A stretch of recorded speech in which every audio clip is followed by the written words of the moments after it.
இப்போ நேரா மகாராஜாக்குள்ள போனா ஸ்டார்டிங்ல நம்ம ஹீரோ மகாராஜா சலூன் கடையில வேலை பார்த்துக்கிட்டு இருக்கிறப்ப லீவ் போட்டு ஒய்ஃபையும் குழந்தையும் நேரா பொம்மை வாங்கி கொடுக்கறதுக்காக ஒரு இடத்துக்கு கூட்டிட்டு போறாரு. ஆப்போசிட்ல ஒரு பில்டிங்ல உட்கார வச்சு பொம்மை வாங்கி கொடுத்துக்கிட்டு இருக்கப்ப பாத்தீங்கன்னா பக்கத்துல வந்திருக்கிற ஒரு லாரி மோதி ஸ்பாட் அவுட் ஆகிடுறாங்க அவர் ஒய்ஃப். அன்னையில இருந்து இவருடைய பொன் குழந்தைய மகாராஜா தான் வளர்த்துக்கிட்டு வராரு. அந்த பொண்ணுக்கு ஸ்போர்ட்ஸ்ல பாருங்க இன்ட்ரெஸ்ட். யாராச்சும் தப்பா அந்த பொண்ணு மேல பழிய போட்டாங்கனாலோ இல்ல இன்சல்ட் பண்ணாங்கனாலோ மகாராஜா சும்மா இருக்க மாட்டாரு. அது ஸ்கூலுடைய பிரின்சிபலா இருந்தாலும் சாரி கேட்க சொல்லி ரகலை பண்ணுவாரு. இப்படி போய்கிட்டு இருக்கும் போது ஒரு நாள் அந்த பொண்ணு கேம்புக்கு கிளம்பி போயிருச்சு. அப்போன்னு பாருங்க வீட்டுல அனாமத்தா இருக்காரு. வீட்டுக்குள்ள பாம்பு வந்து போறது கூட தெரியாம சுயநிலவு இல்லாம படுத்துக்கிட்டு இருக்காரு. காலையில எந்திரிச்சு ஸ்டேஷன் போய் எங்க வீட்டுல இருக்கிற லட்சுமிய காணோம்னு சொல்லி கம்ப்ளைண்ட் பண்றாரு. யார் அந்த லட்சுமின்னு பார்த்தோம்னா நம்ம ஹீரோ மகாராஜா வீட்டுல இரும்பு குப்பை தொட்டி ஒண்ணு இருக்குங்க. ரொம்ப வருஷத்துக்கு முன்னாடி அந்த பாப்பா குட்டி பொண்ணா இருக்கும் போது லாரி ஆக்சிடென்ட் ஆகி வீடு இடிஞ்சு விழுகும் போது இந்த இரும்பு குப்பை தொட்டி அந்த பாப்பா மேல விழுந்து கவர் பண்ணி குட்டி பாப்பாவா இருக்கிற ஹீரோவோட பொண்ணை காப்பாத்திருச்சு. சோ அன்னையில இருந்து லட்சுமின்னு பேர் வச்சு வீட்லயே வச்சிருப்பாங்க. இப்போ அந்த லட்சுமிய காணோம் கம்ப்ளைண்ட் பண்ணி பயங்கரமா கண்டுபிடிச்சிட்டாங்கன்னு ரகலை பண்ணிக்கிட்டு இருக்காரு.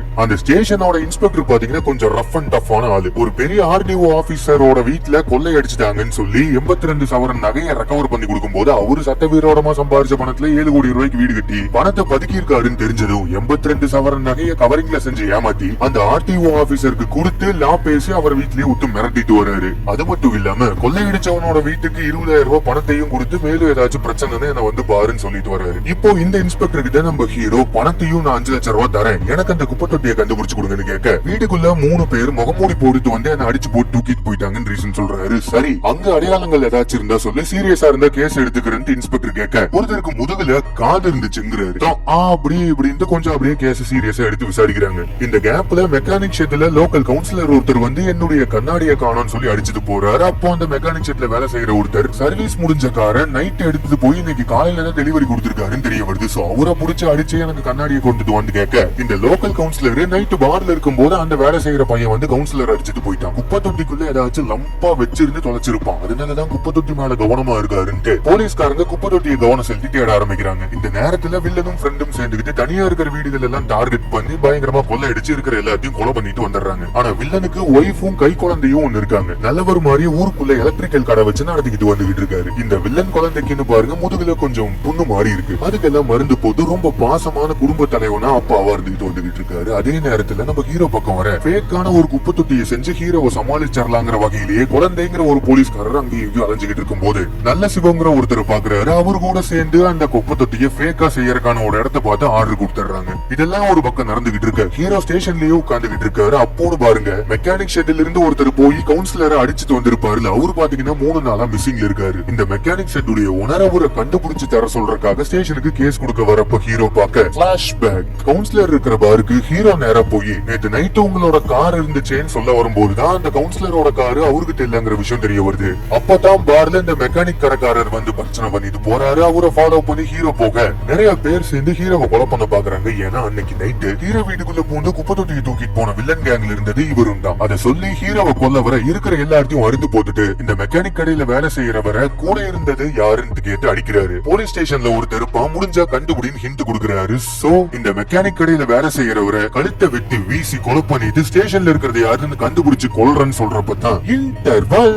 இப்போதான் ஃபர்ஸ்ட் டைம் நம்ம சேனலை பாக்குறீங்கன்னா சப்ஸ்கிரைப் பண்ணிக்கங்க. கவுன்சிலர் நேரா ஸ்டேஷனுக்கு வந்து என்னையவே அடிச்சு போட்டு போயிட்டா சார்னு பரிதாபமா நிக்கிறாரு. யாரோ ஒருத்தன் என்ன வந்து விசாரிச்சாங்கிற மேனிக்கு மகாராஜாங்கிற பேரை இளையராஜான்னு மாத்தி சொல்லிடுறாரு ஸ்டேஷன்ல. இப்போ குப்பை தொட்டியையும் தேடிக்கிட்டு மிஸ்ஸிங் கேஸ் ஆன அந்த மெக்கானிக் கடைக்காரங்களையும் இன்ஸ்பெக்டர் அண்ட் கேங் தேட ஆரம்பிக்கிறாங்க. வில்லனோட பேபிக்கு பர்த்டே வரப்போகுது. சோ காஸ்ட்லியான ஒரு நகையை வாங்கிக்கிறதுக்கு பிளான் பண்ணி வாங்கிட்டு வராரு. வீட்டுக்கு வரக்கு முன்னாடி ஷேவிங் பண்ணிட்டு வாங்கன்னு வில்லனோட வைஃப் சொல்ல நேரா ஹீரோவோட கடைக்கு வராரு. இப்பதான் ஒரு விஷயம் தெரியுது. மகாராஜா ஸ்டேஷன்ல கம்ப்ளைண்ட் கொடுத்துக்கிட்டு இருக்கிறது எல்லாம் பிரசன்ட்ல நடக்கிற விஷயம். வில்லனை காமிக்கிறது எல்லாமே ரொம்ப வருஷத்துக்கு முன்னாடி ஹீரோவுடைய குழந்தைக்கு ஆக்சிடென்ட் ஆகும் பாத்தீங்களா, அந்த காலகட்டத்துல நடக்கிற ஒரு விஷயம். ஷேவிங் பண்ண வராரு. ட்ரிம்மருக்கு பேட்டரி தீர்ந்து போச்சுன்னு ஹீரோ வெளியே போக வில்லனோட ஃப்ரெண்ட் வில்லனுக்கு கால் பண்ணி பேப்பர்ல நம்மளுடைய விஷயத்தை எல்லாமே போட்டிருக்காங்க. ஆனா வேற ஒரு ஸ்டேட் காரங்க செஞ்ச மாதிரி கணக்கு எழுதி இருக்காங்க. என்னங்கிற மாதிரி கேட்டுக்கிட்டு இருக்க ஹீரோ பின்னாடி இருந்து கேட்டுக்கிறாரு. சோ வில்லன் ஒரு கொலகாரனுங்கிற ஹீரோக்கு தெரிய வருது. அது மட்டும் இல்லாம வில்லன் தன்னுடைய பேபிக்கான நகையை அங்கேயே விட்டுட்டு போயிடுறாரு. இப்போ ஃபங்க்ஷன் நடக்கிற இடத்துல வில்லன் பரபரப்பா நகையை தேடிக்கிட்டு இருக்க ஹீரோ நேரா அந்த நகையை கொடுக்கறதுக்காக போறாரு.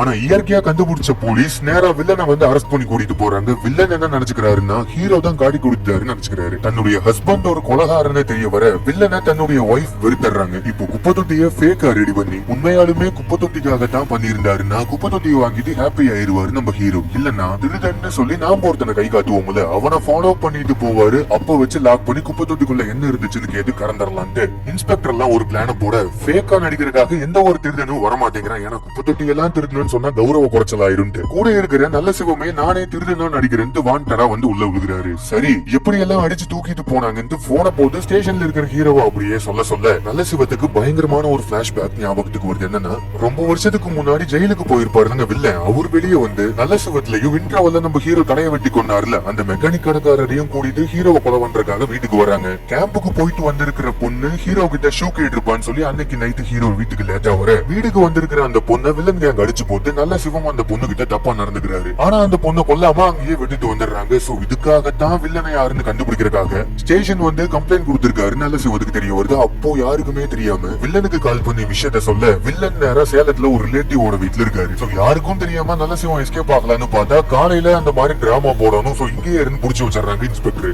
காலையில நல்ல சிவம் ஹீரோவோட வீட்டுக்கு போய் அப்படியே நடிச்சு காமிக்க ஹீரோவோட பொண்ணு என்ன சொல்லிருப்பாங்கன்னா அந்த 3 பேர்ல ஒருத்தருக்கு முதுகுல கட்டி இருந்திருக்குன்னு சொல்லிருப்பாங்க. ஸ்டேஷன்ல வந்து அதுக்காகத்தான் கட்டி புடிச்சு எல்லாத்துக்கிட்டையும் அடி வாங்கி இருப்பாரு நம்ம ஹீரோ. இப்போ இந்த நல்ல சிவத்தை தடவி பார்க்க முதுகுல கட்டி இருக்குதா அப்படியே கொஞ்சம் இவனை விட்டு பிடிக்கலாங்கிற மேனிக்கே பேச ட்விஸ்ட் என்னன்னா இன்ஸ்பெக்டரோட கேங்குக்கு நல்ல சிவம் தான் இந்த மாதிரி ஒரு கிரைம் பண்ணிருக்காருங்கிற விஷயம் தெரிய வருது. எப்படின்னா இளையராஜாவோட கேஸுக்காகவும் ஃபேக்கா குப்பை தொட்டி ரெடி பண்றதுக்காகவும் ஒரு லேட்டு இடத்துக்கு போயிருப்பாங்க. அங்க இறந்து போன மெக்கானிக் கடைக்காரரோட போன் கிடைக்க அதுல பேசின விஷயத்தை எல்லாமே வச்சு இன்ஸ்பெக்டருக்கு விஷயம் எல்லாமே தெரிஞ்சிருக்கும். சோ ஒரு கத்தியை கொடுத்து நீ இவனை வெட்டி கொலை பண்ணுன்னு சொல்லிட்டு ஹீரோ கிட்ட நல்ல சிவத்தை ஒப்படைச்சிட்டு வெளியே வந்து நிக்க ஹீரோ நல்ல சிவத்தை கொண்டுறாரு. ஆனா மெயின் வில்லன் பில்டிங்ல வேலை செஞ்சுக்கிட்டு இருக்கிற விஷயம் தெரிஞ்ச லொகேஷனை ஹீரோக்கு அனுப்பி வைக்கிறாங்க. அப்போ ஹீரோவோட பொண்ணு என்ன சொல்லி இருக்குன்னா என்ன இந்த நிலைமைக்கு ஆளாக்குனவன நான் பார்த்து பேசணும் இருக்கும். சோ வில்லனை அடிச்சு போட்டுட்டு அந்த பொண்ணு இங்க கூட்டிட்டு வர இந்த மாதிரி ஒரு விஷயத்தை எனக்கு நீ பண்ணுங்காட்டி நான் உறிஞ்சு உறங்கி எல்லாம் உட்கார்ந்துட மாட்டேன். நீ எனக்காக உயிர் பிச்சை போடல. நான் இங்க வரலன்னா எங்க அப்பா உன்னை கொண்டிருப்பாரு. சோ நான் தான் உனக்கு உயிர் பிச்சை போட்டிருக்கேன்னு அந்த பொண்ணு எந்திரிச்சு போகும்போது அந்த பொண்ணோட முதுகுல ஒரு காயத்தை பாக்குறாரு ஒரு வில்லன். அப்பதான் நமக்கு ஒரு பிளாஷ்பேக் காட்டுறாங்க. என்னன்னா ஃபர்ஸ்ட் சீன்ல ஆக்சிடென்ட் நடந்திருக்கும்லங்க. அந்த ஆக்சிடென்ட் அப்போ என்ன ஆகுதுன்னா இந்த நகையை கொடுக்கறதுக்காக ஹீரோ தன்னுடைய ஒய்ஃபும் குழந்தைய கூட்டிட்டு வில்லனோட ஒய்ஃபை போய் பார்த்திருப்பாரு. அப்போ அந்த நகையெல்லாம் எனக்கு வேணான்ட்டு வில்லனோட ஒய்ஃப் சொல்லிக்கிட்டு இருக்க. சரி ஏதாச்சும் குழந்தைக்கு பொம்மை வாங்கி கொடுக்கறதுக்காக எதிரில ஒரு கடைக்கு போயிருப்பாரு. அந்த நேரத்துல ஆக்சிடென்ட் நடக்க ஹீரோவோட ஒய்ஃப் ஹீரோவோட குழந்தை வில்லனோட ஒய்ஃப் எல்லாம் இறந்துடுறாங்க. அந்த வீட்டுல இருந்த ஒரு இரும்பு குப்பை தொட்டி வில்லனோட குழந்தை மேல உளுந்து அந்த குழந்தைய காப்பாத்த வில்லனோட அந்த பேபியை தன்னுடைய குழந்தைய எடுத்து வளர்த்துறாரு நம்ம ஹீரோ. இந்த விஷயத்த சேலம்ல இருக்கிற யாரோ ஒருத்தர் இப்படி வந்து ஹெல்ப் பண்ணாருங்கிற மாதிரி சொல்ல தன்னுடைய குழந்தைக்கு இப்படி பண்ணிட்டோமேன்னு சொல்லி கால் உடைஞ்ச நிலையில தட்டி தவழ்ந்து அப்படியே வராரு. ஆனா பாருங்க ஹீரோ அது என்னோட குழந்தை இனிமேல் நீ அதை பார்க்க கூடாதுங்கிற மாதிரியே வில்லனை தட்டி விட்டுட்டு நேரா அந்த குழந்தைய தூக்கிட்டு போக இந்த விஷயம் தாங்க முடியாம நேரா மாடியில இருந்து எட்டி குடிச்சு சூசைட் பண்ணி இறந்துடுறாரு வில்லன். அப்படி இறக்கும் போது இந்த படத்தையும் முடிச்சிடுறாங்க.